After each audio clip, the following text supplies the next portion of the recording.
ममता बनर्जी के बारे में 5 बड़ी गलतियों का दावा अक्सर राजनीतिक नज़रिए पर निर्भर है। चुनावी हार-जीत कई कारणों से होती है, इसलिए इसे संतुलित तरीके से समझना बेहतर है।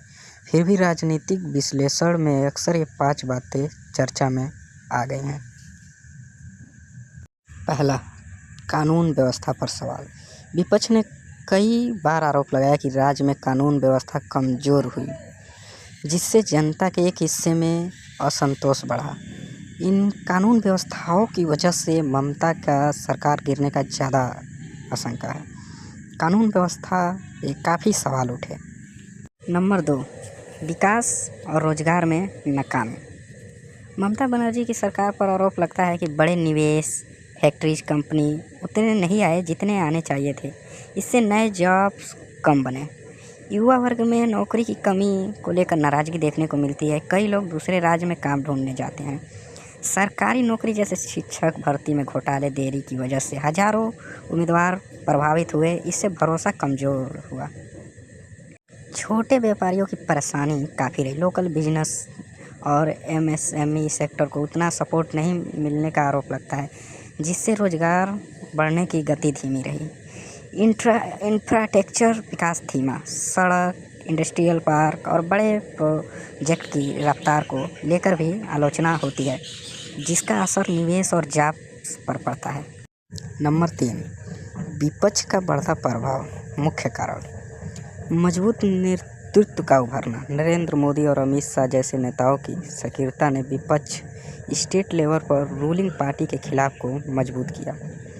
जमीनी स्तर पर भारतीय जनता पार्टी ने बूथ लेवल तक संगठन मजबूत किया, जिससे वोट शेयर तेजी से बढ़ा। भ्रष्टाचार, बेरोजगारी और कानून व्यवस्था जैसे मुद्दे को विपक्ष ने लगातार उठाया, जिससे जनता का ध्यान आकर्षित हुआ। ममता बनर्जी सरकार के खिलाफ जो भी असंतोष था, उसका सीधा फायदा विपक्ष को मिला। नंबर 4, पार्टी में अंदरूनी विवाद। ममता बनर्जी की पार्टी में कई बार बड़े नेताओं के बीच विचारों का टकराव सामने आया, जिससे एकजुटता कमज़ोर दिखी। पुराने वर्सेस नए नेता, पुराने कार्यकर्ता और नए शामिल हुए नेताओं के बीच टकराव ने संगठन में खींचतान पैदा की। चुनाव के समय टिकट वितरण को लेकर असंतोष बढ़ा, जिससे कई कार्यकर्ता नाराज हुए। पार्टी छोड़ने के मामले, कुछ बड़े नेताओं का पार्टी छोड़ना भी चर्चा में रहा, जिससे विपक्ष को मौका मिला स्थानीय स्तर पर अलग। नंबर 5, वोटरों की उम्मीदों पर खड़ा नहीं उतरने के मुद्दे। वादे पूरे न होना। चुनाव के समय किए गए कई वादों को लेकर लोगों ने ये भावना बनी कि वे पूरी तरह लागू नहीं हुए। महंगाई, नौकरी और लोकल समस्या और सड़क, बिजली, पानी पर लोगों को उम्मीद के मुताबिक सुधार नहीं देखा। रोजगार और अवसरों की कमी के कारण युवा वर्ग में असंतोष बढ़ा।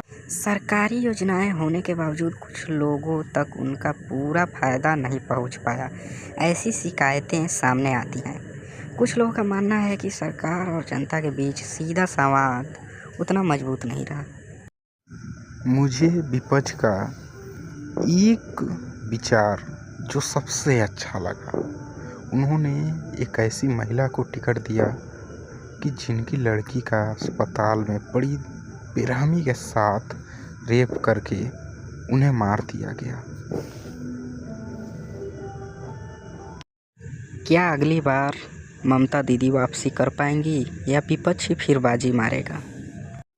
कमेंट में ज़रूर बताएं, और अगर वीडियो अच्छा लगा तो please subscribe, share and likes.